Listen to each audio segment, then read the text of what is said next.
ராசிகளோட ரகசிய ஏக்கங்கள பத்தி ஒரு சின்னதா பாத்திரலாம் வாங்க. நம்ம 12 ராசிக்காரங்க மனசுக்குள்ளயும் சொல்லப்படாத ஆசைகள், வலிகள், ஏக்கங்கள்னு நெறைய இருக்கும் இல்லையா? இத பத்தி தான் உங்க சோர்ஸ் சொல்லுது. ஒவ்வொரு ராசிக்கும் உள்ள இருக்கிற அந்த எமோஷனல் போராட்டங்கள பத்தி இப்ப தெரிஞ்சுக்கலாம். முதல்ல, உறவுகள்ல ஏற்படுற ஏமாற்றமும் அங்கீகாரம் கிடைக்காததும். சில ராசிக்காரங்க அவங்க எவ்வளவுதான் அன்பு காட்டினாலும் மத்தவங்க கிட்ட இருந்து சரியான மதிப்பும் நன்றியும் கிடைக்கலன்னு ஃபீல் பண்றாங்க. உதாரணத்துக்கு, துலாம் ராசிக்காரங்க, நீ முதுகுல குத்துனாலும் நான் உனக்கு நல்லதுதான் செய்வேன்னு நினைக்கிறாங்க. அதே போல விருச்சிக ராசிக்காரங்க, உயிரையே கொடுத்தாலும் மதிக்காத நன்றி மறந்த உறவுகள்னு ரொம்ப வேதனைப்படுறாங்க. ரெண்டாவதா, பர்சனல் ஃப்ரீடம், அதாவது தனிப்பட்ட சுதந்திரத்துக்கான ஏக்கம்.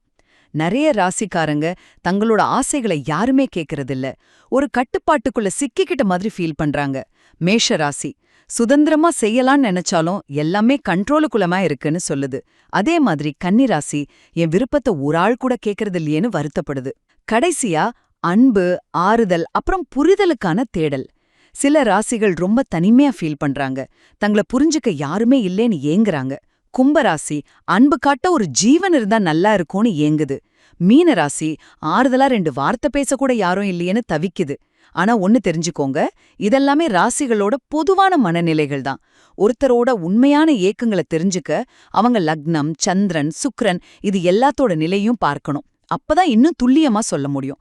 சுருக்கமா சொன்னா, ஒவ்வொரு ராசிக்குள்ளேயும் வெளியில தெரியாத ஒரு ஆழமான உணர்ச்சி தேடல் ஒளிஞ்சிருக்கு.